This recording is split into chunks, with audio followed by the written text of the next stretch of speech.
Hey everyone, this is Matthew Ott from Ottified Studios. It's been quite some time since I put out a video.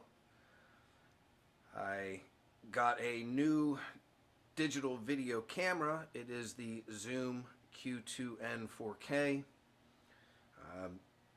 So I can resume making some technical and music videos.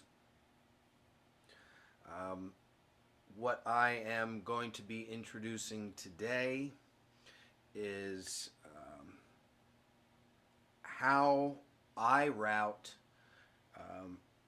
my new MIDI instruments here from Native Instruments, the Maschine Mikro and the Komplete Kontrol keyboard. I am quite new to MIDI. Routing or mapping MIDI it's very similar to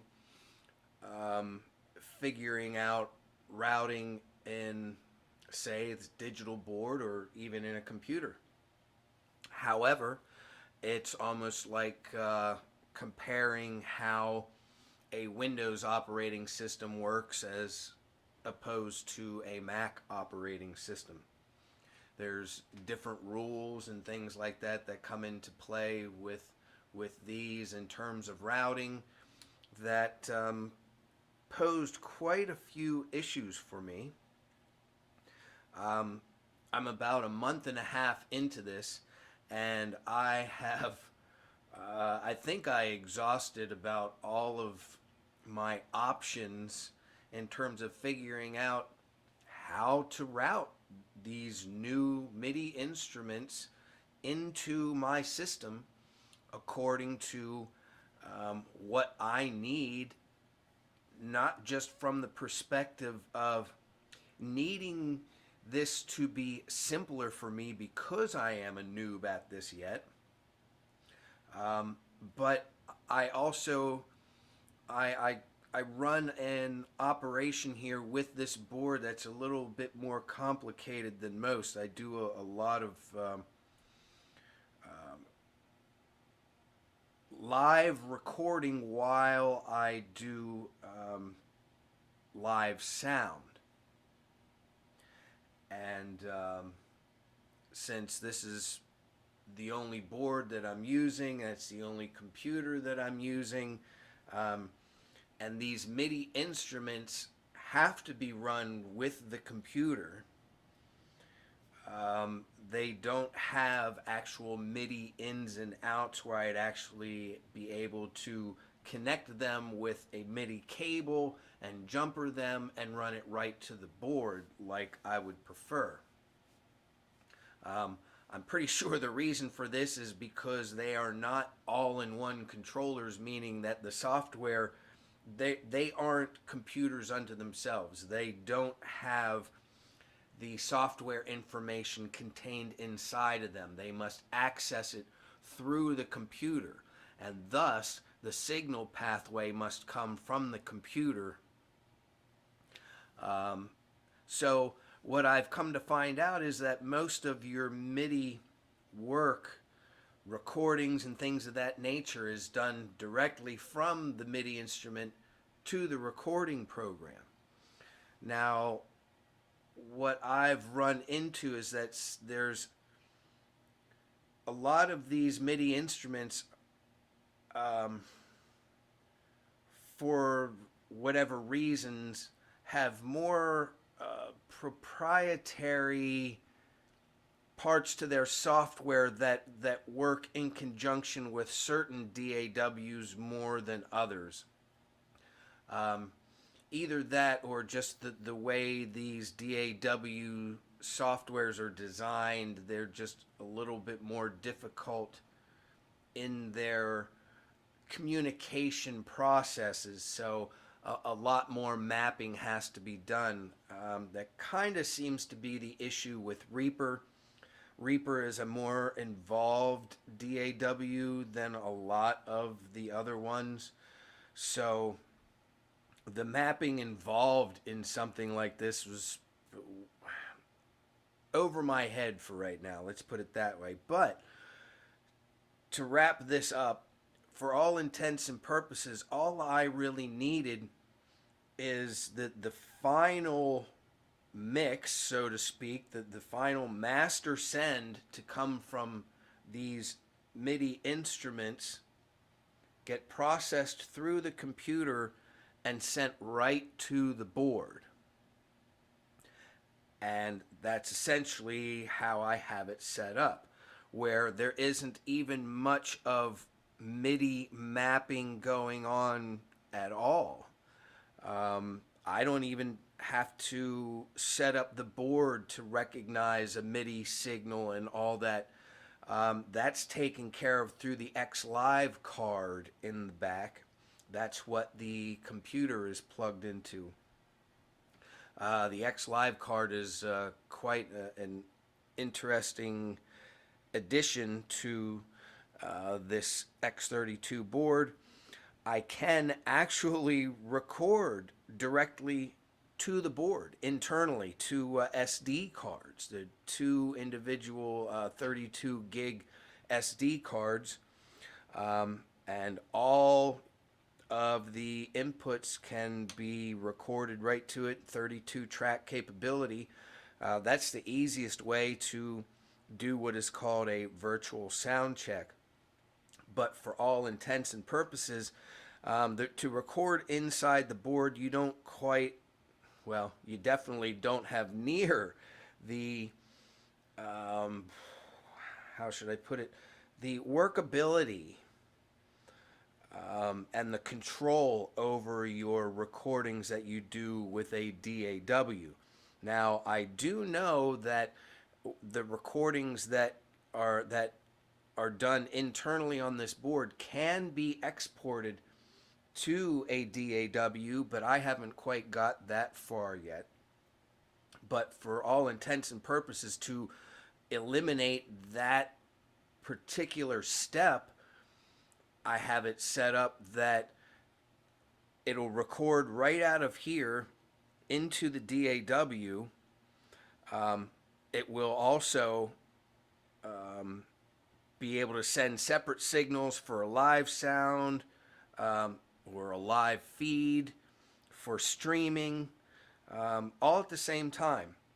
And then once everything is recorded to here, it can be played back through the board in the same fashion as if I recorded into the board in a virtual playback scenario or a virtual sound check scenario, and all the tracks come back through the board and can be adjusted for whatever your purpose is on the live side of things. So, without further ado, allow me to bring up the individual software programs. This here is the software program for the machine. It looks like a virtual DAW in and of itself, which it is, because the machine is basically a band in a box. You can write entire songs with all the instruments available at your fingertips. Gets mixed and recorded and everything right through here. Now, yes, you can actually do it with your computer. You don't even need the controller. As long as you have the software, you can do that right here with your computer. But what you're losing is the musicality of a controller, where it's an instrument in and of itself.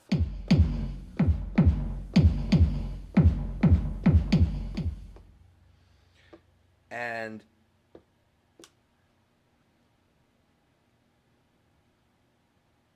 yeah, you like these pads, they have sensitivity and everything, and that's not something that you can really work into when you're just operating the software. And in the program, well, let me just bring up the other, this is the software for the Complete Control keyboard. in the software here is where you change your routing matrix so that the signal coming from the software doesn't go directly to the DAW. It's summed up and sent to the board, where it's recognized in specific channels in the board. So then that signal can be sent with all the other signals to the DAW, or to be sent for your live signals, for your front of house, for your live stream, or whatever.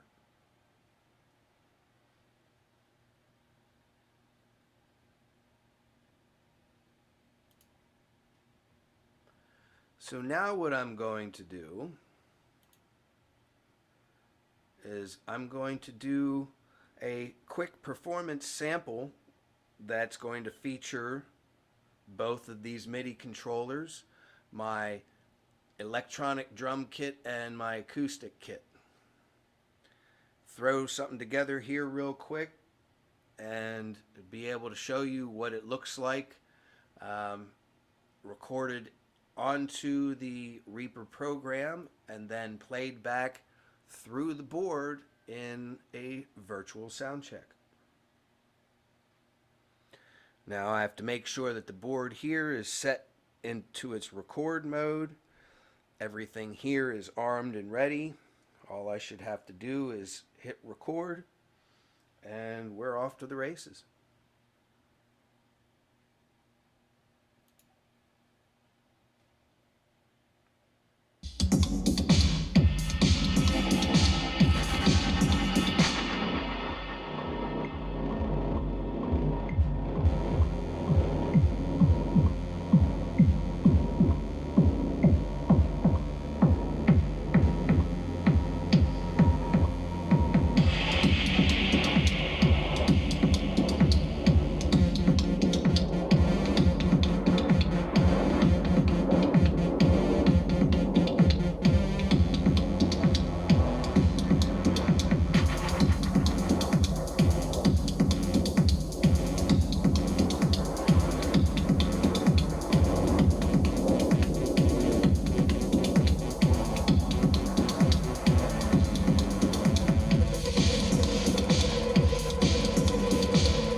Okay, so we now stop the recording. Switch the board to playback.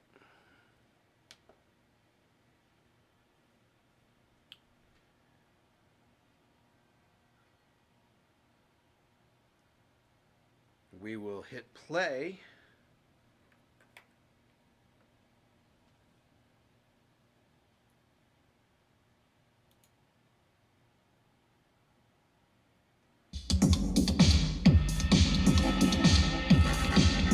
As you can see here, the playback, you have the Maschine Mikro coming out of its own channel.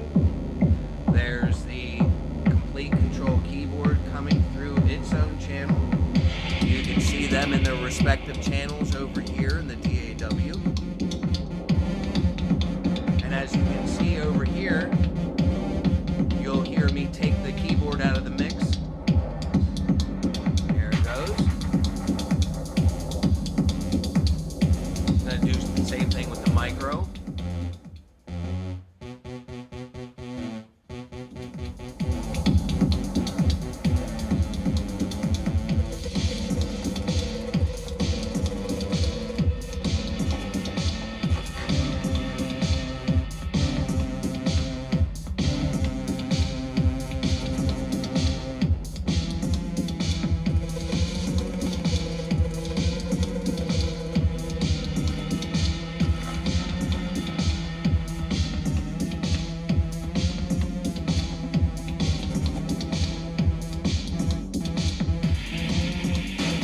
I'm gonna slide the view down.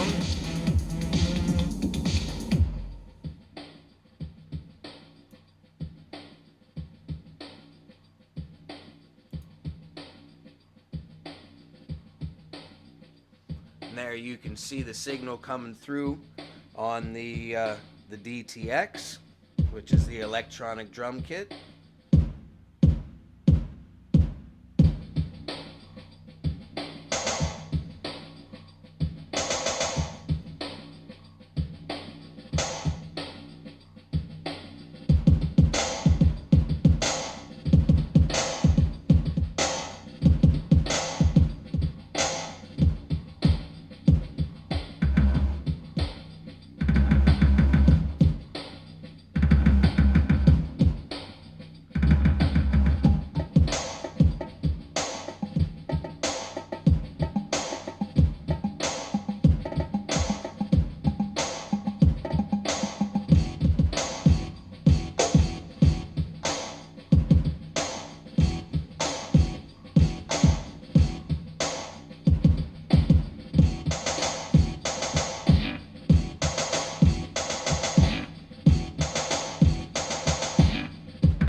And as you can see, these are all the signals going into the DAW. I switched the channel bank over here.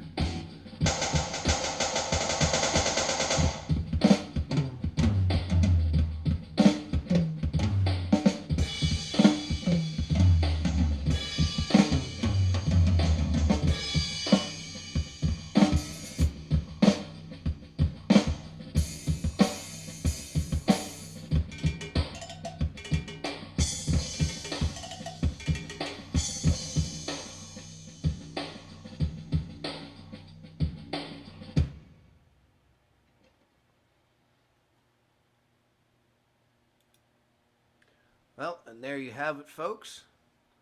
Yeah, not the greatest performance, but not exactly the point.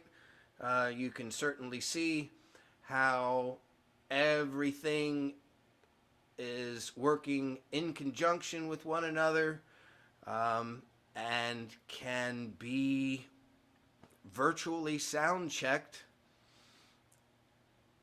after you've performed. So like in my case, if I was to perform like this in a one-man band kind of scenario, all I'd have to do is perform the instruments in this fashion, or whatever I've written, composed, whatever, perform it, record it either into the DAW or right into the board. But in this case, obviously, it's important to see how these MIDI instruments are actually mapped through here first before they even go to the DAW, to make things simpler and avoid all the changes and everything that has to happen within the Reaper program to recognize these and blah blah blah. So everything can work together and be recorded and played back through the board on all their individual channels, so that I could then take my tablet and remotely operate this and mix my own sound like I was out front. Because then, once the performance starts, if everything is mixed accordingly and all levels are set and everything, should be good to go. So hopefully you got something out of this video, and hopefully I'll be putting out some more videos soon, and I should have some video editing software, so these videos will be much more palatable. Until next time, this is Matthew Ott, and hope you enjoyed. Thanks.